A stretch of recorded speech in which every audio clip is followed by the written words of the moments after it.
गुरुर्ब्रह्मा गुरुर्विष्णु गुरुर्देवो महेश्वरः गुरु साक्षात् परब्रह्म तस्मै श्री गुरुवे नमः। श्री गुरुचरण सरोज रज निज मन मुकुर सुधार वरणौ रघुबर विमल जशु जोधायक फलचार बुद्धिहीन तनु जानिके सुमिरो पवन कुमार बल बुद्धि विद्या देहु मोहि हरहु कलेश विकार। सियापति रामचंद्र की जय, पवन सुत हनुमान की जय, जय जय बजरंग बली की जय। ओम सद्गुरुदेवाय नमः। मित्रों, आज मैं आपके समक्ष उपस्थित हुआ हूँ विश्व पूज्य विश्व गुरु स्वामी श्री अड़गड़ानंद जी महाराज के वचनों को आपके समक्ष प्रस्तुत करूँगा। सद्गुरुदेव भगवान ने जो करुणा हम सभी जनमानस अपने भक्तों अपने शिष्यों पे की है, उसकी जितनी ज़्यादा व्याख्या की जाए कम है। स्वामी परमानंद महाराज दादा गुरुदेव रामकोला से भगवान के आदेश पे संत बन के समाज के उत्थान के लिए निकले और चित्रकूट में उन्हें स्वामी जी जैसा शिष्य मिला। स्वामी जी ने उनकी सच्चे दिल से सेवा की और परमार्थ के पथ को आगे बढ़ाने के लिए उनसे आज्ञा ली। उनकी आज्ञा से आज हमारे बीच में धर्मशास्त्र गीता, जिसको यथार्थ गीता के नाम से विश्व भर में प्रसारित और वितरित किया जा रहा है। यथार्थ गीता के बारे में जितना ज़्यादा कहा जाए उतना कम है। अगर मानव को अपने जीवन में से दानवता को ख़त्म करना हो तो यथार्थ गीता को अपने जीवन में अपना लेना चाहिए। यथार्थ गीता को बिना सवाल जवाब के कम से कम 3 बार आप लगातार पढ़िए। आप देखोगे कि सचमुच चमत्कार होते हैं। मैं ये नहीं बोलता कि कोई जादूगर के जैसा कोई चमत्कार होगा, कोई जादू का खेल होगा, ऐसा कुछ नहीं होने वाला है। लेकिन जो संसार में दुख है, तकलीफ है, उसको सहने की जो शक्ति आप में आ जाएगी,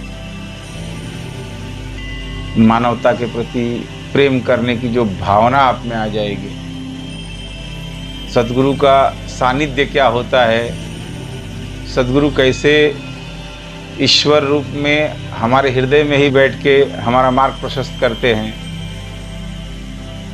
ये सब आपको समझ में आने लग जाएगा। गीता वही है जो भगवान ने सूर्यदेव से कही। सूर्यदेव ने पहले मनुष्य भगवान मनुष्य कही और उसके बाद से कालांतर में ये लुप्त हो गई, जैसे हमारे सद्गुरुदेव भगवान कहते हैं। और फिर महाभारत के समय में भगवान कृष्ण वासुदेव ने अर्जुन जी से यही गीता कही। महाभारत मित्रों कोई युद्ध का क्षेत्र, बाहरी युद्ध का क्षेत्र नहीं है। ऐसे हमारे गुरुजी कहते हैं कि ये महाभारत हमारे अंदर ही दिन प्रतिदिन चलते रहता है, अच्छे विचार और बुरे विचारों के बीच। 18 दिन का युद्ध नहीं, निरंतर चलता रहता है। रोज हम लड़ रहे हैं अच्छे और बुरे विचारों के बीच में फंसे हुए। ये धर्म है, ये धर्म नहीं है, ये पाप है, ये पुण्य है, ये अच्छा है, ये बुरा है। इन सब से अगर उबरना है ना आपको, तो मेरे गुरुजी विश्व पूज्य अड़गड़ानंद महाराज जी ने जो ये गीता लिखी है, यथार्थ यानी कोई टीका टिप्पणी नहीं की गई है गीता पे। जो जैसा है गीता का जो मूल उद्देश्य है मानव मात्र के लिए, वही उन्होंने लिखा है।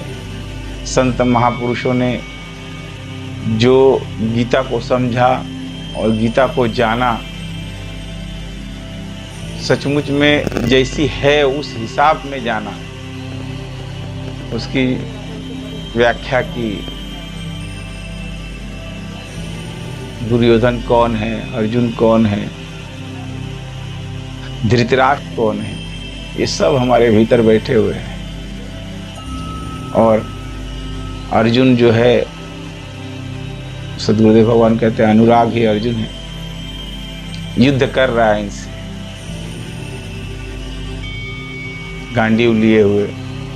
धर्मराज युधिष्ठिर की महाभारत में एक कथा आती है कि गुरुजी ने, द्रोणाचार्य गुरु जो थे उनके, उन्होंने कोई पाठ पढ़ाया तो दुशासन और दुर्योधन जैसे जो नकारा शिष्य थे उनको भी वो पाठ याद हो गया।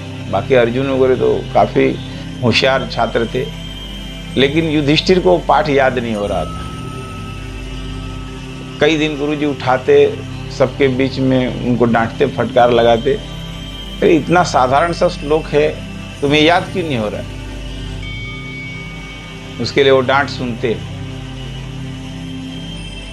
8-10 दिन के बाद उन्होंने वो पाठ जो है वो अपनी कक्षा में सुनाया तो गुरुजी ने कहा कि युधिष्ठिर, तुम इतने होशियार, इतने प्रतिभाशाली छात्र हो और तुम इतने साधारण से श्लोक को याद नहीं कर पाए। तो युधिष्ठिर ने जो वहाँ उत्तर दिया है वो हम सबको अपने जीवन में धारण करना चाहिए। युधिष्ठिर ने कहा, गुरुजी अगर सिर्फ रट्टा मार के बोलना होता तो मैं तो एक ही दिन में बोल देता है। इन 10 दिनों में उस मंत्र को मैंने अपने जीवन में धारण कर लिया। मैं आजीवन सत्य का व्रत ले रहा हूँ। मैं मरणोपर्यंत कभी झूठ नहीं बोलूँगा, सदैव सत्य बोलूँगा। तो मित्रों, इसकी शिक्षा यही है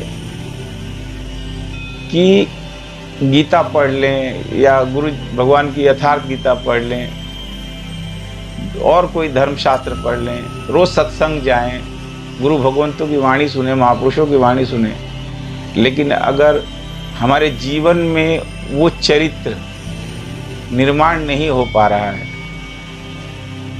तो उसका कोई फायदा है नहीं। 3 बार यथार्थ गीता मैंने पढ़ने के लिए इसलिए कहा क्योंकि मुझे खुद पहली बार में कुछ समझ में नहीं आया था। मैं तो ऐसे भी मूर्ख हूँ, इतना मुझे ज्ञान नहीं है। सत्संग वगैरह तो बाल्यकाल से ही सुनता हूँ और बड़ी अध्यात्म में बचपन से ही रुचि रही है। ब्राह्मण घर में जन्म होने के कारण वेद पुराण शास्त्र बचपन से ही घर में रहे हैं और जब भी अवसर मिला है उनको पढ़ना, उनको समझना। लेकिन एक प्यास थी, वो प्यास मिट नहीं रही थी। आप समझ सकते हैं, वो प्यास थी गुरु की, एक सच्चा सद्गुरु। क्योंकि हमारे गुरुदेव भगवान भी कहते हैं कि पानी पियो छान के, गुरु करो जान के। ऐसे तो बहुत, मैं महापुरुषों की निंदा नहीं करूँगा, सब अपने आप में श्रेष्ठ हैं, लेकिन जो सत्य बता दे वही गुरु, जो मेरा मुझसे परिचय करा दे वो गुरु। और आप यकीन नहीं करोगे मित्रों,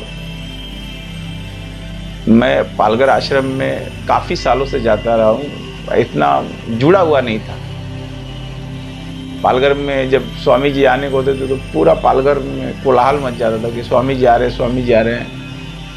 मकसद सिर्फ इतना ही रहता था कि अभी पालघर में काम धंधा बढ़ जाएगा, स्वामी जी आ रहे हैं, अभी भगत लोग आएंगे, खूब साधन एक माहौल बन जाता है, एक मेला लग जाता है। बहुत दूर दूर से लोग स्टेशन पे आएंगे, सबके काम धंधे में बढ़ोतरी हो जाती है, व्यापार व्यवसाय बढ़ जाता है। उतना ही उद्देश्य था कि कोई महात्मा है, आते हैं, उनका आश्रम है और काम धंधा बढ़ जाता है, 2 पैसे की अच्छी आमदनी हो जाती है। मेरे एक मित्र हैं, वो गुरु पूर्णिमा में मुझे छत्तीसगढ़ लेके गए पहली बार। ऐसे तो सबको जानता था, आता था, जाता था, लेकिन हम आखिरी दम तक नहीं जान पाते कि हमारा सद्गुरु हमारे आसपास ही है। जब तक कनेक्शन नहीं हो पाता ना मित्रों, जब कनेक्शन होता है, गुरु जब आपको समझ में आ जाता है, आपके हृदय में जब गुरु की पुकार, उसकी आवाज़ आ जाती है, चेला तो लाखों बनाए जा सकते हैं, गुरु एक ही होता है। सदगुरु, गुरु, शिक्षक बहुत सारे, रोज शिक्षक मिलते हैं, जहां भी जाओगे घूमोगे फिरोगे शिक्षक बहुत है, लेकिन सदगुरु एक ही होता है। और उसका और परमात्मा का निवास स्थान भी एक ही है, हृदय प्रदेश। बड़ा कठिन नहीं है, अगर सदगुरु मिल जाए तो परमात्मा के धाम को जान लेना, उससे कनेक्ट करना, उनसे बातें करना, उनके हालचाल पूछना, अपने हालचाल बताना। आपका तो जानते ही हैं, परमात्मा बहुत नज़दीक है, बहुत दूर नहीं है, बहुत करीब, इतना करीब कि हम एक क्षण के लिए भी वो हमें विस्मृत नहीं करता, ना हम उसे विस्मृत कर सकते। हाँ, एक अहंकार का, काम क्रोध मतलब का पर्दा आंखों पे पड़ा हुआ है, जिसके वजह से हमें कुछ दिखाई नहीं देता, लेकिन ये जो पर्दा हटाने का काम हमारे गुरु महाराज करते हैं। मैं ये आपसे ये नहीं कहूँगा, जो भगत हैं, जो भाई लोग हैं हमारे, उनके और महात्मा हैं जो स्वामी जी से जुड़े हुए हैं, वो तो जानते ही हैं कि त्रिकालदर्शी भगवान ही हैं हमारे सदगुरु। लेकिन जो अभी तक जुड़ नहीं पाए हैं, भाई धन के लिए, रुपये पैसे के लिए, बहुत सारी चीज़ों के लिए भगत वहाँ जाते हैं। कोई बच्चे के लिए जाता है, कोई सेहत के लिए जाता है, कोई स्वास्थ्य के लिए जाता है, गुरु भगवान का आशीर्वाद लेता है, धुने से प्रसादी लेता है, उसका कार्य हो जाता है। लेकिन भाई मैं आपसे प्रार्थना यही करूँगा कि भगवान से जब भी मांगना हो तो भगवान से भगवान को ही मांग लो। जब भगवान आपके अपने हो जाएंगे, फिर आपको दूसरा कुछ मांगने की जरूरत ही नहीं पड़ेगी। यही हमारा जो धर्मशास्त्र है, गीता, हमारे स्वामी जी ने इस गीता में एकदम साधारण तरीके से हमको समझ आए उस भाषा में जो यथार्थ में यथार्थ गीता है, समझाइए। मित्रों, आज मेरा स्वास्थ्य सही नहीं है, आवाज़ भी ढंग से नहीं निकल रही है, फिर भी एक नियम तो बना ही लिया है कि मैं अपने मित्रों से चर्चा करूंगा। जब हम ये सत्संग करते हैं, जब चर्चा करते हैं, तो कहीं ना कहीं हमारी आस्था बहुत मजबूत और बलवती होती है, गुरु के प्रति प्रेम और मजबूत होता है। मुझे कोई प्रचारक या साधु महात्मा नहीं बनना है, मैं संसारी जीव हूँ, अपने बाल बच्चा परिवार के साथ अपने घर में रहता हूँ और जितना हो सके उतना गुरु के बताए हुए मार्ग पर चलता हूँ। गुरु करे सो मत कर, गुरु कहे सो कर। हमारे गुरु जी यही कहते हैं कि आप गीता पढ़ो और मन से आते जाते रहो, आपका कल्याण होगा। बोले श्री सद्गुरुदेव भगवान की जय। मित्रों, कोई गलती हुई हो तो क्षमा कीजिएगा, मैं आपका दास हूँ। आप में रमे राम को मेरा प्रणाम, सद्गुरुदेव भगवान को मेरा प्रणाम, दादा गुरुदेव को मेरा प्रणाम। आप लोग रोज मेरे इस वीडियो से जुड़िए और हम ऐसे ही धर्म चर्चा करेंगे। आपका आशीर्वाद सदा इस दास पे बना रहे। इसी के साथ मैं अपनी वाणी को विराम देता हूँ। जय सद्गुरुदेव भगवान की।